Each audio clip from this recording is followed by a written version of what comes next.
டேய் உங்களுக்கு பிடிச்ச மெனு ஏதாவது எனக்கு கொடுங்களா, நான் அட்லீஸ்ட் மெனுவாவது போட்டு கிச்சனில் ஒட்டி வச்சுக்கண்டா அப்படின்னு சொன்னால் கேட்கவே மாட்டேன்றாங்க. இந்த டெய்லியும் என்ன காய் வைக்கிறது, என்ன கூட்டு வைக்கிறது, என்ன பொரியல் வைக்கிறது, என்ன சாம்பார் வைக்கிறது, என்ன காய் போடுறன்ற கன்ஃபியூஷன்லேயே நான் கிச்சனில் நின்றுருப்பேங்க.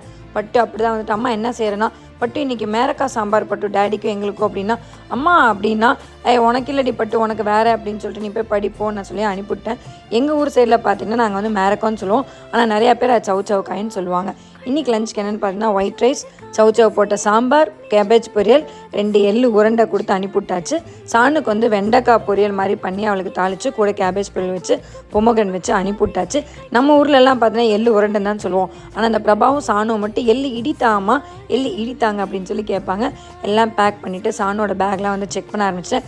எப்போயுமே அவளை ஸ்கூலில் ட்ராப் பண்ணுறதுக்கு முன்னாடி அவள் டைரியில் ஒன்ஸ் ரீகால் பண்ணிவிடுவேன். அவள் அதை படிச்சிட்டாலா, ஹோம்ஒர்க் எழுதிட்டாலா, பென் பென்சில்ஸ் இருக்காதுன்னு செக் பண்ணிவிட்டு பத்திரமா கொண்டு போய் அவளை ஸ்கூலில் விட்டுருவேன்.